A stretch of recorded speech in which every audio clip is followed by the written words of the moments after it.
اسلام آباد high court کے معزز جج صاحب نے ان کیسز پر جو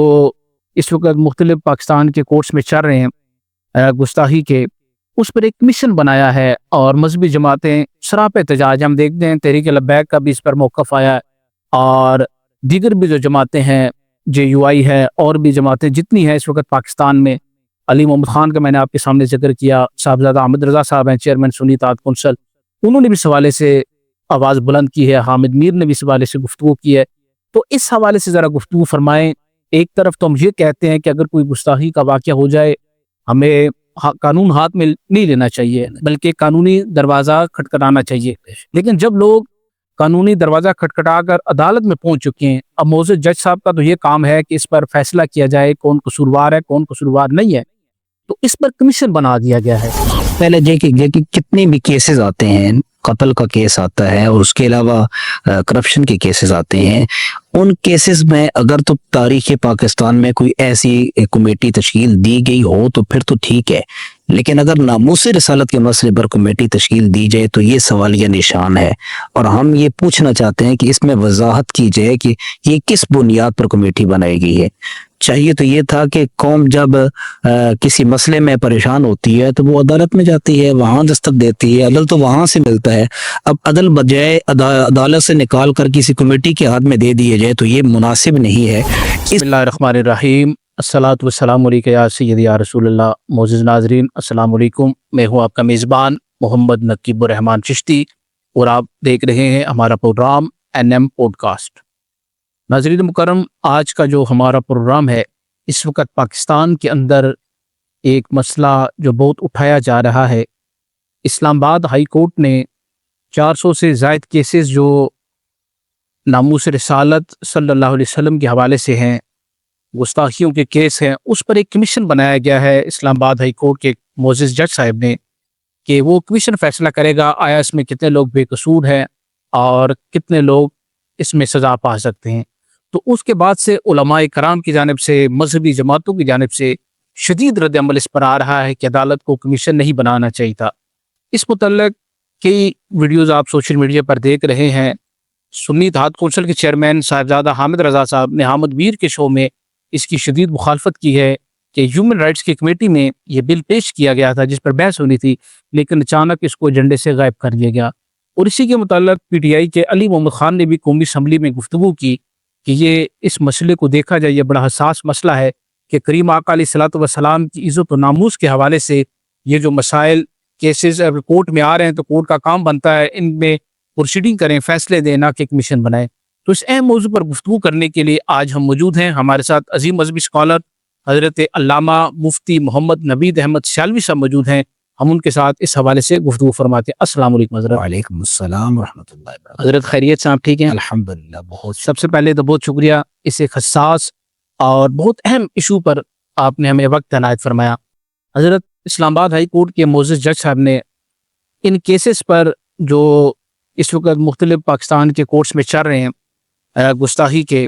اس پر ایک کمیشن بنایا ہے اور مذہبی جماعتیں سراپا احتجاج ہم دیکھتے ہیں، تحریک لبیک کا بھی اس پر موقف آیا ہے اور دیگر بھی جو جماعتیں ہیں، JUI ہے اور بھی جماعتیں جتنی ہیں اس وقت پاکستان میں، علی محمد خان کا میں نے آپ کے سامنے ذکر کیا، صاحبزادہ احمد رضا صاحب ہیں چیئرمین سنی اتحاد کونسل، انہوں نے بھی اس حوالے سے آواز بلند کی ہے، حامد میر نے بھی اس حوالے سے گفتگو کی ہے۔ تو اس حوالے سے ذرا گفتگو فرمائیں۔ ایک طرف تو ہم یہ کہتے ہیں کہ اگر کوئی گستاخی کا واقعہ ہو جائے ہمیں قانون ہاتھ میں نہیں لینا چاہیے بلکہ قانونی دروازہ کھٹکھٹانا چاہیے، لیکن جب لوگ قانونی دروازہ کھٹکھٹا کر عدالت میں پہنچ چکے ہیں، اب معزز جج صاحب کا تو یہ کام ہے کہ اس پر فیصلہ کیا جائے کون قصوروار ہے کون قصوروار نہیں ہے، تو اس پر کمیشن بنا دیا گیا ہے جس پر مذہبی جماعتوں کے اندر اور بالخصوص صرف مذہبی جماعتیں نہیں، ہر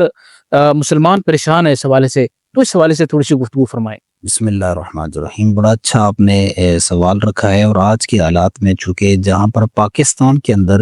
جو کہ ایک خالصتاً اسلامی نظریے کی بنیاد پر قائم کیا گیا تھا، اور پاکستان کو یہ شرف حاصل ہے کہ وہ ریاست مدینہ کا روحانی بیٹا ہے جی، اور نظریے کی بنیاد پر خالصتاً یہ بنا ہے، اور اس ملک میں اگر اسلام کی پاسداری، یہ عزت رسول، یہ عزت صحابہ، یہ عزت اہل بیت، یا جتنے بھی ہمارے مقدس ذوات ہے، ان پر اگر پہرا نہ دیا گیا تو پھر اسلام کا ٹائٹل استعمال کرنے کا مقصد ختم ہو جاتا ہے۔ اس سے پہلے دیکھیے کتنے بھی کیسز آتے ہیں، قتل کا کیس آتا ہے اور اس کے علاوہ کرپشن کے کیسز آتے ہیں، ان کیسز میں اگر تو تاریخ پاکستان میں کوئی ایسی کمیٹی تشکیل دی گئی ہو تو پھر تو ٹھیک ہے، لیکن اگر ناموس رسالت کے مسئلے پر کمیٹی تشکیل دی جائے تو یہ سوالیہ نشان ہے، اور ہم یہ پوچھنا چاہتے ہیں کہ اس میں وضاحت کی جائے کہ یہ کس بنیاد پر کمیٹی بنائی گئی ہے۔ چاہیے تو یہ تھا کہ قوم جب کسی مسئلے میں پریشان ہوتی ہے تو وہ عدالت میں جاتی ہے، وہاں دستک دیتی ہے، عدل تو وہاں سے ملتا ہے۔ اب عدل بجائے عدالت سے نکال کر کسی کمیٹی کے ہاتھ میں دے دیے جائے تو یہ مناسب نہیں ہے۔ اس پر ہم یہ پوچھنا چاہتے ہیں ذمہ داران سے کہ وہ یہ کیا کرنا چاہتے ہیں۔ اگر دیگر بھی کیسز کے اندر وہ کمیٹیاں تشکیل دیں تو پھر تو ٹھیک ہے، لیکن دیگر کیسز میں عدالت ہی فیصلہ دیتی ہے اور عدالت کی ذمہ داری بنتی ہے فیصلہ دینا، تو ناموس رسالت کے مسئلے پر وہ کیوں ڈرتے ہیں، کیوں بات نہیں کرتے، کیوں فیصلہ نہیں دیتے؟ میں دعا کرتا ہوں اللہ کریم اس ملک میں نظام مصطفیٰ کا سبیرہ طلوع فرمائے اور آپ کی اس کوشش کو ہم سب کے لیے باعث برکت اور نجات بنائے۔ اس نے اگر ایک پین ویژن دیا ہے جو کمیشن مثال بنا رہے ہیں، تو اس میں آپ کیا سمجھتے ہیں جو مذہبی جماعت علماء ہیں، اگر مثال کے طور پر کوئی بندہ بے قصور ہے کیونکہ دوسری پارٹی کا یہ موقع ہے، کچھ لوگوں کو بسا دیا گیا، ہمیں فرض کرتے ہیں کہ شاید ایک بندہ کوئی دو بندے یا خدا ناستہ کوئی ایسا شکار ہو چکے ہیں، تو آپ کیا سمجھتے ہیں کہ مذہبی جماعتیں کرو لوگوں کے ساتھ کھڑی ہوں گی کہ جو اگر مثال کے طور پر ایک کوئی بندہ ایسا ہو چکا ہے اس واقعے میں، وہ قوم کے لیے پہ کیا لگی ہونا چاہیے؟ اس میں یہ ہوتا ہے کہ تحقیق کی جائے، مذہبی جماعتوں کے جو ذمہ داران قائدین ہیں وہ تحقیق کے بغیر کوئی بھی قدم نہیں اٹھائیں گے جب تک تحقیق نہیں ہوگی، چونکہ اگر ایسا کوئی قدم اٹھ گیا جس کے بعد نتائج کچھ غلط ہو گئے اس سے پھر ہماری پوری مذہبی جماعتوں کو دھچکا لگ سکتا ہے۔ تو تحقیق کی جائے، ریسرچ کی جائے، اس کے بعد دیکھا جائے واقعی وہ بندے جو پکڑے گئے ہیں جن کو سزا دی گئی ہے وہ واقعی وہ قانون کے مطابق ہے یا ان کے اندر کوئی ایسی چیز پائی جا رہی تھی تو درست ہے، وگرنہ تحقیق کے بغیر کوئی بات نہیں کی جا سکتی اس بات میں۔ بالکل۔ تو لٹریچر خاص طور پر صاحب احمد رضا صاحب نے ہمیں نیٹ کے شو میں ذکر کیا، لٹریچر موجود ہے، وہ تو ایسا مواد ہے، انہوں نے فرمایا کہ وہ ہیومن رائٹس کمیٹی کے اجلاس میں پیش کیا گیا، وہ پڑھنے کے قابل بھی نہیں ہے، اس تک ہے۔ تو آپ کیا سمجھتے ہیں جو اشخاص سوشل میڈیا پر وہ لٹریچر اس کی تشریح کر رہے ہیں ان پر تو پھر بہت کارروائی ہونی چاہیے؟ بالکل ایسا ہی ہے۔ صاحب ایک ذمہ دار بندے ہیں، وہ جب بھی کوئی بات کریں گے تو ظاہر ہے کہ اسٹیج پر بیٹھے ہیں، منصب پر بیٹھے ہیں اور وہ کبھی بھی ایسی کوئی بات نہیں کر سکتے، تو انہوں نے اپنی ذمہ داری پر بات کہی ہے، تو ہم بھی تحقیق کے بغیر کوئی بات ایسی نہیں کر سکتے جس سے جو ہے وہ کوئی انتشار کا خدشہ ہو، کیونکہ یہی مسئلہ وہ ایسا ہے، اس نے سیاست کو بلائے داغ رکھتی بالکل اس بھی پارٹی ہے، لیکن سب سے پہلے جو ہمیں مقدم چیز ہے وہ حضور کی ذات ہے۔ اگر حضور کی ذات پر پیرا ہم مسلمان نہیں دے سکتے، اور یہ یہاں تو سب تنظیمیں طریقے ختم ہیں، سب سیاست ختم ہے، یہاں پر تو سب حضور علیہ السلام کے نام پر یکساں ہو کر ایک ہو کر، تو یہ امت کو ہمارے لیے ایک پیغام ہے بہت بڑا کہ اس وقت اس دور میں کسی نبی کی گستاخی نہیں کی جاتی، کسی نبی کی توہین نہیں کی جاتی، آخر کی جاتی ہے تو وہ ہمارے آقا و مولا صلی اللہ علیہ وسلم کی کیوں کی جاتی ہے، ایک سوالیہ نشان ہے۔ اور امت مسلمان کو کیوں جو ہے وہ رلایا جاتا ہے، پریشان کیا جاتا ہے، درد اور تکلیف دی جاتی ہے، یہ پوری دنیا کے جتنے بھی مذاہب ہیں وہ اس بات پر غور کریں کہ یار مسلمانوں کے ساتھ یہ سراسر ایک بلی کا حقوق بیان کرنے والے،